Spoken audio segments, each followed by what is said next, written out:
जय हिंद विद्यार्थियों। हम लोग कक्षा 10 के गणित विषय का अध्ययन कर रहे हैं।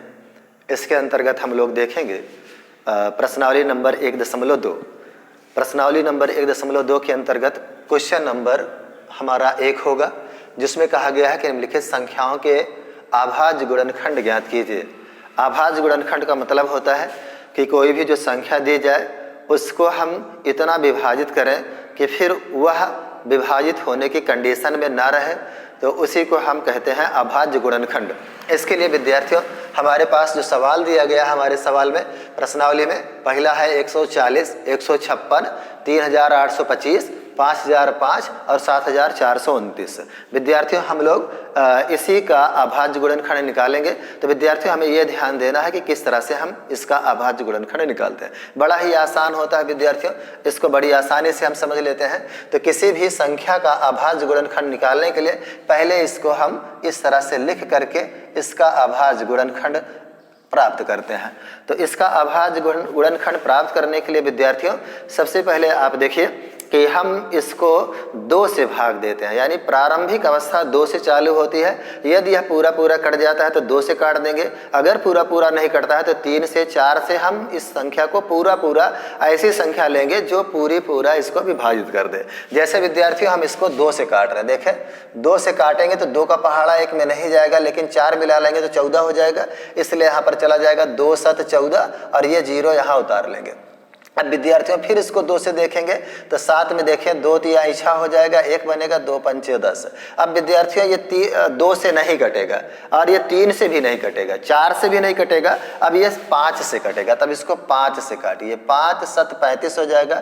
अब 7 जो है 5 से नहीं कटेगा, ना तो 2 से कटेगा ना तो 3 से कटेगा, अब ये 7 से कटेगा। तो इसको 7 से भाग दे दीजिए। भाग देने पर जब लास्ट में 1 बच जाए तो आपको यहाँ जो संख्या प्राप्त हुई है यही संख्या इस 140 का अभाज्य गुणनखंड होती है। इसलिए विद्यार्थियों जो 140 है उसको यहाँ लिख लें और इसे लिखें 2 गुणे 2 गुणे 5 गुणे 7। ये संख्याएं अभाज्य गुणनखंड है। अब इसको आप इस तरह से भी लिख सकते हैं, क्योंकि 2 देखिए यहाँ पर 2 बार आया हुआ है, इसका मतलब यहाँ पर पावर 2 लगा सकते हैं आप। यहाँ पे घात 2 लगा दीजिए और गुणे 5 एक ही बार है और गुणे 7 एक ही बार है। इस तरह से हम बड़ी आसानी से किसी भी संख्या का अभाज्य गुणनखंड प्राप्त कर लेते हैं। आइए विद्यार्थियों अब हम अगला सवाल नंबर इसका 2 देखते हैं, जो दिया गया हमें 156। मैंने कहा विद्यार्थियों कि आप सबसे पहले 2 से चेक करें।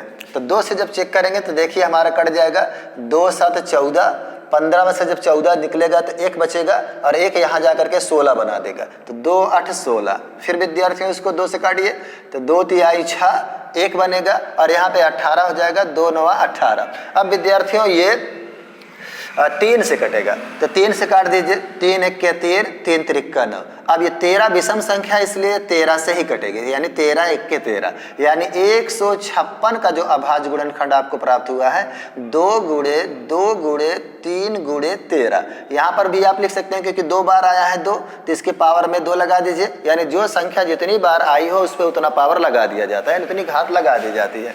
और गुणे में 3 और गुणे में 13। अब आइए विद्यार्थी हम निकालते हैं 38 25 का गुणनखंड। तो 38 25 का गुणनखंड करने के लिए विद्यार्थियों सबसे पहले यहाँ पर चेक करें, यहाँ पर 5 है तो ये 5 होने के नाते यह तो 2 से नहीं कटेगा, 3 से कट सकता है। विद्यार्थियों हम इसको 3 से काट देंगे।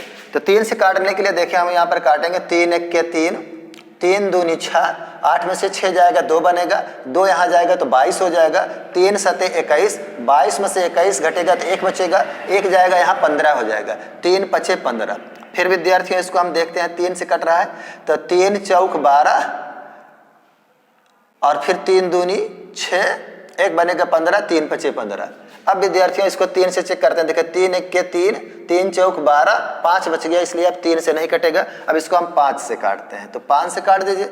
5 देखें 5 का पहाड़ा 4 में नहीं जाएगा तो 2 मिलाएंगे 42 हो जाएगा, तो 5 8 40 हो जाएगा और 2 42 में से 40 निकल जाएगा, 2 बचेगा और 2 यहाँ पर जाकर के 5 बना देगा तो 25 बना देगा, तो 55 25 हो जाएगा।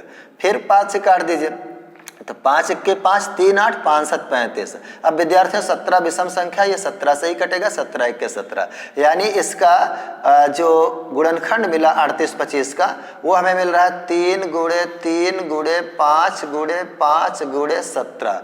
यानी यहाँ पर 3 2 बार आया, इसलिए हम 3 की पावर 2 लगा देंगे, और 5 2 बार आया इसलिए 5 की पावर 2 लगा देंगे, और 17 एक बार है उसको 17 ही रहने देंगे। अब आइए विद्यार्थी हम देखते हैं इस सवाल को, यानी 5005 का गुणनखंड करेंगे। तो जब 5005 का गुणनखंड करेंगे तो इसमें देखिएगा विद्यार्थियों लास्ट में 5 है, तो ये हम 5 से ही काटेंगे, इसलिए हम इसको 5 से काटेंगे। 5 1 के 5 0 0, 5 1 के 5 कट जाएगा। अब विद्यार्थियों अब ये 5 से नहीं कटेगा और 6 से भी नहीं कटेगा, 7 से काटेंगे। देखें 7 1 के 7, 3 बचेगा, यहाँ पर 30 हो जाएगा, 7 चौका 28, 30 में से 28 बचेगा तो 2 बचेगा, और 2 जाएगा तो यहाँ पर 21 हो जाएगा, 7 3 21, यानी 183 आ गया। अब विद्यार्थियों इसको हम काटते हैं, 7 1 के 7, यहाँ पर 3 बचा और 3 यहाँ पर जाएगा तो 30 हो जाएगा, तो सॉरी 7 चौक 28 होता है, गलत हो गया थोड़ा सा, 7 चौक 28, और फिर यहाँ पर 7 चौक 28, 28 2 30, और 2 यहाँ पे जाएगा 21 हो जाएगा, 7 3 21। अब सही है। अब विद्यार्थी यहाँ से फिर हम इसको 7 से चेक करेंगे तो नहीं कटेगा, अब इसको 11 से काटेंगे। तो 11 1 के 11, 14 में से 11 जाएगा तो 3 बचेगा, और 3 यहाँ पर जाकर के 33 बना देगा, 11 3 33। अब विद्यार्थियों इसको 11 से भाग दीजिए, सॉरी 13 से भाग दीजिए, तो 13 1 के 13, यानी 5005 को गुणनखंड जो हम प्राप्त किए हैं वो प्राप्त किए 5 गुणे 7 गुणे 11 गुणे 13। अब विद्यार्थियों इसमें कोई भी संख्या देखें 2 बार या उससे ज़्यादा नहीं आई है, इसीलिए यहाँ पे पावर लगाने की ज़रूरत नहीं है। अब आइए विद्यार्थियों हम लास्ट सवाल देखते हैं, 7429। 7429 का जो गुणनखंड करेंगे ये थोड़ा सा लंबा गुणनखंड होगा, इसलिए इसे चेक करेंगे हम। तो हमने देखा यहाँ पर ये वाली संख्या जो होगी वो 17 से कटेगी, तो 17 से काट दे, 17 3 51, 17 चौका 68। देखें 17 चौका 68, और 17 5 7 35, 5 1 के 5 3 8, यानी कि 5 बार में ये ज़्यादा हो जाता है, यानी 17 चौका 68। अब 74 में से जब 68 माइनस कर देंगे तो यहाँ से उधार लाइएगा, 14 बनेगा, 64 हो जाएगा। अब यहाँ पर बनेगा ये 62, 17 चौका 68 ज़्यादा हो जाएगा, 17 5 17 3 51 कर दीजिए, यानी यहाँ पर 62 में से जब 51 घटाएंगे तो 1, और यहाँ पर 11, और यहाँ पर 17 3 51 हुआ था। अब जब 52 में से 51 घटाएंगे तो यहाँ पर हमारा आ जाएगा 119, और इसको 7 से 7 7 49, 7 यहाँ तो 17 7 119। इस तरह से देखें 17 चौका 68, 64 में से जब 68 घटाएंगे तो हमारा कितना बचेगा, हमारा बचेगा 6 जा करके यहाँ बनाएगा 62, 17 3 51। अब 62 में से 51 घटाएंगे तो 11 बचेगा, 11 जाएगा 9 के बगल तो 119 हो जाएगा, 17 7 119 हो जाता है। इस तरह से हम यहाँ पे प्राप्त कर लेते हैं। अब विद्यार्थियों इसको हम 17 से नहीं काट पाएंगे, इसको 19 से काटेंगे, तो 19 दूना 38, 19 3 57 ज़्यादा हो जाएगा, 19 दूना 38 हो जाएगा। अब 43 में से जब 38 माइनस करेंगे तो 8 4 12 हो जाएगा। देखें यहाँ से उधार लाएंगे, ये बनेगा 13, तो 8 5 13, 5 हो जाएगा। तो यहाँ पर बनेगा 5, यहाँ जाएगा 57, 19 3 57। अब ये 23 विषम संख्या है, इसलिए 23 को 23 से काटें, 23 1 के 23। यानी विद्यार्थियों जो हमें 7429 का गुणनखंड प्राप्त हुआ है वो